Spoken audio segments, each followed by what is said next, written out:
Assalamualaikum. Bagaimana kabarnya anak-anak hari ini? Semoga sehat-sehat selalu ya.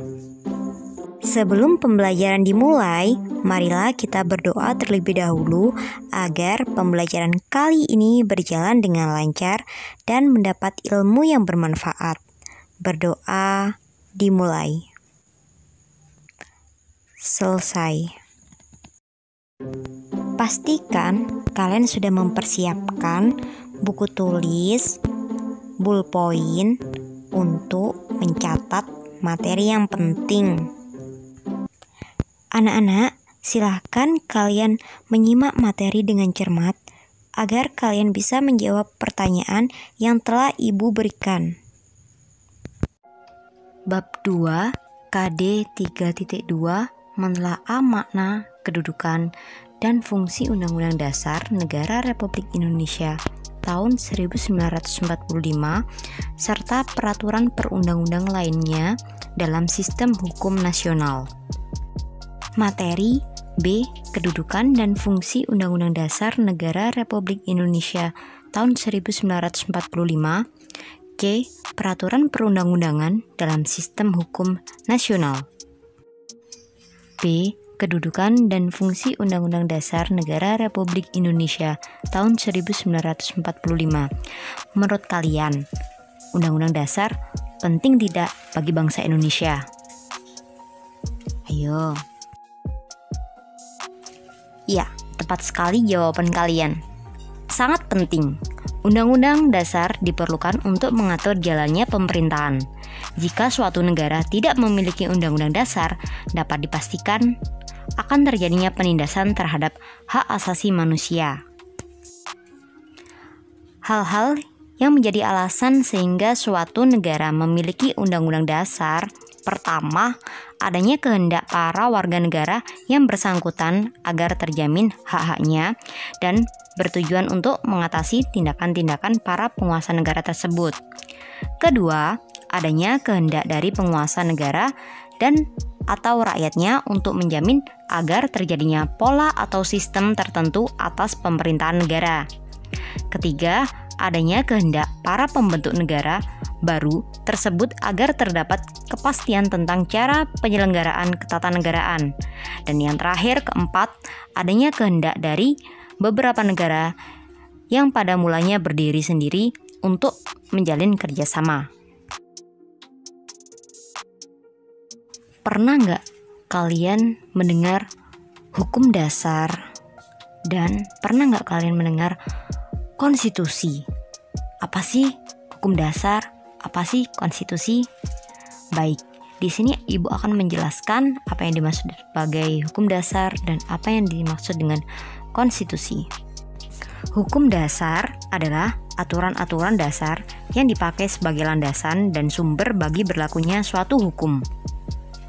Hukum dasar tertulis, yakni hukum yang telah ditulis dan telah dicantumkan dalam peraturan perundang-undangan negara. Nah, hukum dasar tertulis ini juga dibagi menjadi dua, dikodifikasikan dan tidak dikodifikasikan. Kemudian hukum dasar tidak tertulis, yaitu aturan-aturan yang timbul dan terpelihara dalam praktek penyelenggaraan negara meskipun tidak tertulis, atau biasanya disebut sebagai konvensi.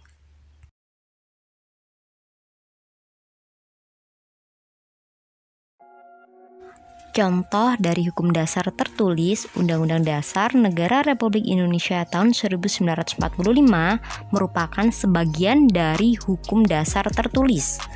Tidak tertulis, pidato kenegaraan Presiden setiap tanggal 16 Agustus di depan DPR. Di Indonesia menganut prinsip bahwa konvensi tidak dibenarkan apabila bertentangan dengan Undang-Undang Dasar Negara Republik Indonesia tahun 1945. Sebagai hukum dasar, Undang-Undang Dasar Negara Republik Indonesia tahun 1945 berkedudukan sebagai sumber hukum dan merupakan hukum dasar yang menempati kedudukan tertinggi. Sistematika Undang-Undang Dasar Negara Republik Indonesia tahun 1945. sebelum amandemen dan sesudah amandemen. Sebelum amandemen terdapat pembukaan, pasal-pasal, penjelasan. Pasal-pasal terdiri dari 16 bab, 37 pasal, 49 ayat, 4 aturan peralihan, dan 2 ayat aturan tambahan. Sesudah amandemen, hanya 2, pembukaan dan pasal-pasal. Nah, pasal-pasal terdiri dari 21 bab, kemudian 73 pasal, 170 ayat, 3 aturan peralihan, dan 2 ayat aturan tambahan. Konstitusi, bahasa Latin Constituante atau Undang-Undang Dasar atau disingkat UUD dalam negara adalah sebuah norma sistem politik dan hukum bentukan pada pemerintahan negara.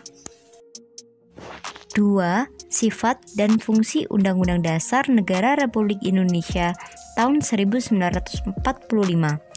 Sifat konstitusi: tertulis, tidak tertulis, fleksibel, rigid.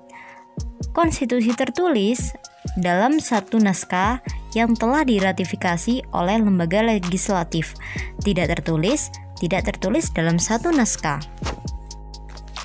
Konstitusi yang dikatakan fleksibel luwes atau rigid kaku dapat ditinjau dari 2 sudut pandang. Dari cara mengubah Undang-Undang Dasar, dikatakan fleksibel jika cara mengubah Undang-Undang Dasar tidak sulit atau tidak memerlukan cara-cara yang istimewa. Dikatakan rigid jika cara mengubah Undang-Undang Dasar itu memerlukan cara yang tidak mudah. B. Mudah tidaknya mengikuti perkembangan zaman dikatakan fleksibel. Konstitusi tersebut dapat mengikuti perkembangan zaman.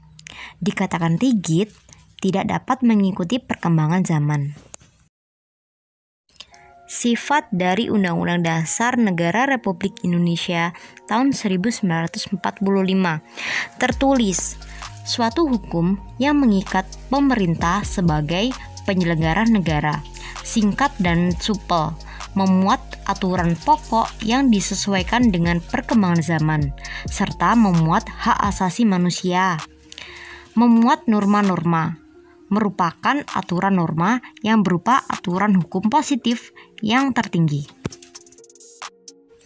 Semua peraturan perundang-undangan tersebut haruslah dapat dipertanggungjawabkan sesuai dengan ketentuan Undang-Undang Dasar Negara Republik Indonesia tahun 1945 dan muaranya adalah Pancasila sebagai sumber dari segala sumber hukum negara.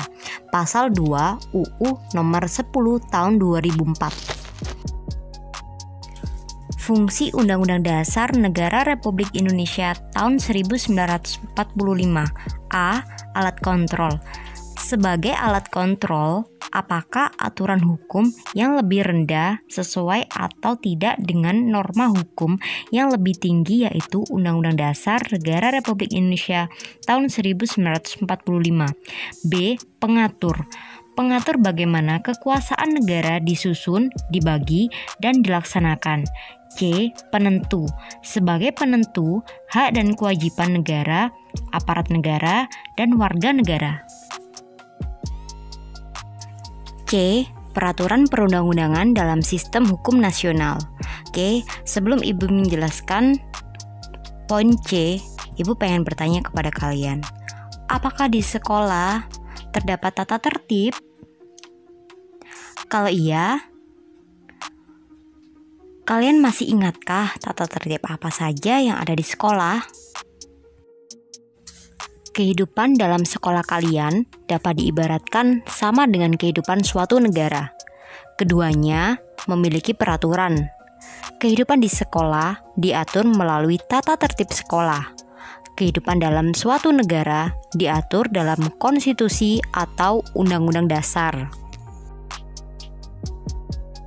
Naskah aturan hukum yang tertinggi dalam kehidupan negara Republik Indonesia dinamakan Undang-Undang Dasar Negara Republik Indonesia tahun 1945 dan peraturan perundang-undangan lainnya. semua peraturan perundang-undangan yang dibuat di Indonesia tidak boleh bertentangan dengan Undang-Undang Dasar Negara Republik Indonesia tahun 1945. Harus berpedoman pada Undang-Undang Dasar Negara Republik Indonesia tahun 1945. Kepatuhan warga negara terhadap Undang-Undang Dasar Negara Republik Indonesia tahun 1945 akan mengarah kita pada kehidupan yang tertib dan teratur. Ketertiban dan keteraturan dalam kehidupan bernegara akan bermuara kita mencapai masyarakat yang sejahtera. Sebaliknya, jika Undang-Undang Dasar Negara Republik Indonesia tahun 1945 tidak dipatuhi, kehidupan bernegara kita mengarah pada ketidakharmonisan. Akibatnya, bisa terjadi kerenggangan dalam masyarakat dan lebih jauhnya perpecahan dalam negara. Siapa yang dirugikan? Semua warga negara Indonesia, karena hal itu dapat berakibat tidak terwujudnya kesejahteraan. Jadi, marilah kita berkomitmen untuk melaksanakan Undang-Undang Dasar Negara Republik Indonesia tahun 1945. Sekian materi yang Bu Kiki sampaikan, kurang lebihnya Ibu mohon maaf. Wassalamualaikum warahmatullahi wabarakatuh. Sampai bertemu di materi selanjutnya. Selamat belajar.